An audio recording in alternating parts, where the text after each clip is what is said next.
Hey guys, welcome back to Karting with Chris. So today, this episode is going to be Ben and I breaking in our karts.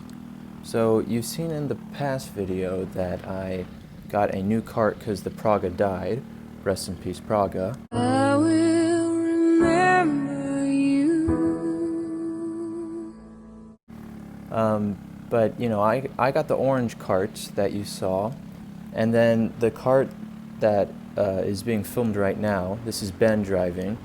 That is a kart that he got for Christmas.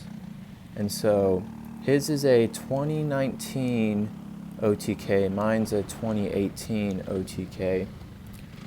The only real difference between the two is the seat tabs. They don't break as easily. And there's supposed to be aerodynamic upgrades, but Ben and I are in 206s, so we aren't going fast enough for aerodynamics. So the way this is going to work is Ben and I did about 3 or 4 warm-up laps. It was quite cold this day. I wouldn't say really cold. I think it was mid-50s. And it rained like 3 inches of rain the past couple of days. So the track was a little slippery, as you can see some puddles on the side of the track. So we did about 3 or 4 warm-up laps. And then we decided to try and practice racing, basically. So we decided on 10 laps, and so that's me in front. I am starting in front of the 10 laps, and halfway through these 10 laps, I let Ben in front of me. And so the goal of this is to try and work together and, you know, simulate a race environment, because in a normal race, you know, you're drafting, working together until those last couple of laps, and then you start passing. So that's what we're going to try to do. Another thing we're going to try and do is put a crap ton of pressure on the guy in front of us. So if you've driven in 206s, you know that sometimes when there's someone right on your bumper, it can put a lot of pressure on you. So we're going to try and get used to having that pressure on the back of your bumper and just chillax and just drive really smoothly. So there's one thing you should probably know is that Ben and I don't have as much race experience as most of the front pack of the senior 206s, and you know, everyone's trying to win, so we're trying to, you know, get up there with the top runners, and so doing practice like this is really going to help us out. So I'm going to try and keep my cool as a guy in front.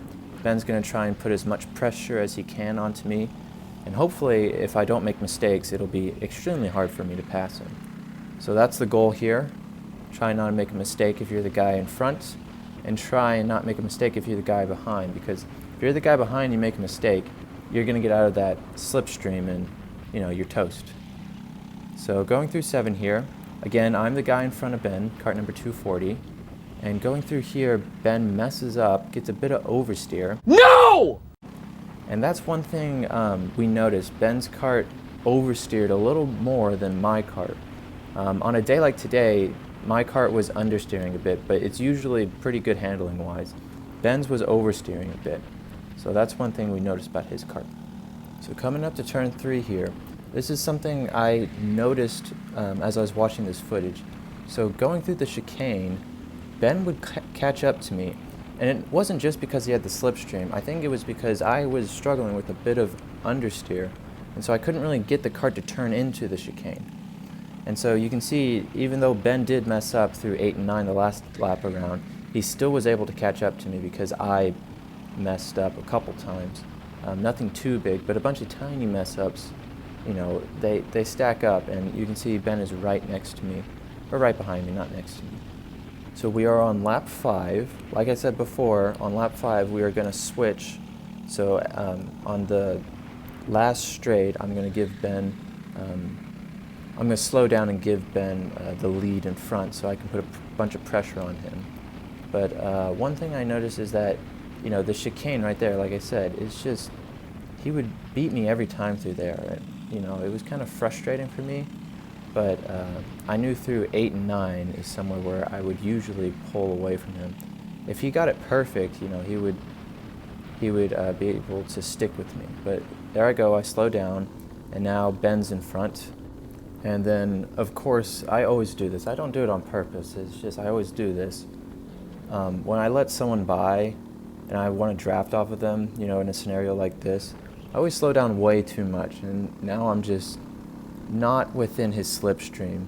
Of course, he doesn't have a slipstream, so I can try and reel him in and try and see if I can catch up to him. So going through 7 here, braking right at the rumble strips, hoping he gets a little oversteer going through 7, but he doesn't.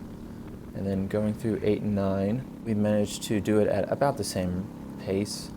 And so again, still no slipstream, but I'm going to try and catch up to him. And I do lean forward when I'm not in the slipstream. I do lean forward, you know, because a lot of people, or at least my brother, says that it doesn't do anything. But, you know, if it does at least a tiny amount, I guess it's worth it. But going through 3 here, you can see I caught up a bit. But then again, through the chicane, Ben would just always pull away. Got to work on that for my to-do list. Going through 7 here, I caught up to him a little bit there. And then going through 8 and 9 here, let's see if he messes up. It looks like we caught up. It didn't look like he messed up, but it looks like I just had better exit than him. And now we're within the slipstream. You see how much I caught up to him. That's the power of the slipstream there. And so we're going through 2 here. This is where I noticed I would also catch up to him. As you can see, I just caught up to him real quickly. And then 3, it's usually about even. Maybe I'm a little faster through there. But again, the chicane, every time, Ben was faster. So that's something I really got to work on. But I have the slipstream, so he can't pull away too much from me. And then turn 7 again. I feel like we are about even through there. Going through 8 and 9, we're going to try and force him into an error, and he does make a mistake going into 8. No, God!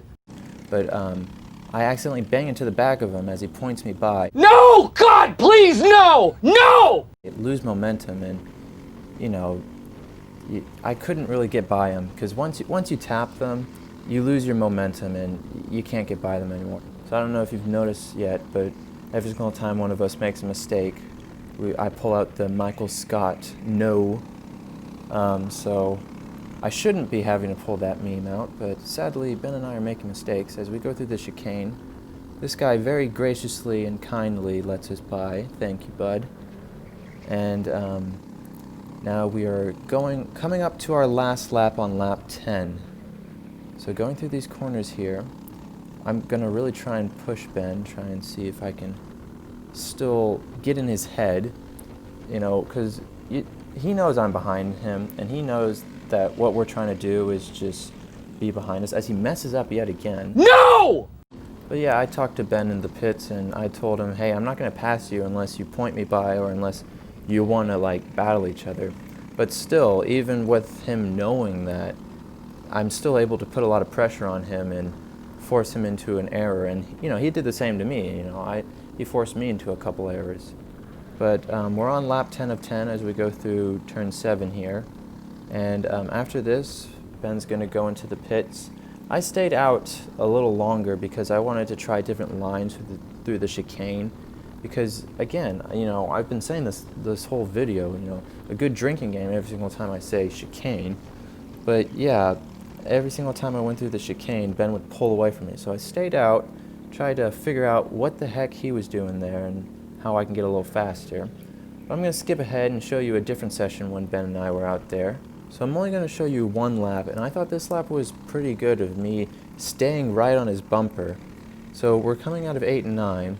I've got the draft, so I'm able to catch up to him. I'm pushing him down the straight, you know, and it makes both of us faster. So going through turn 1, you know, he pulls away a little bit because I was lifting through there. I didn't want to bang into him. Going through turn 2, we're, you know, less than half a cart width behind each other.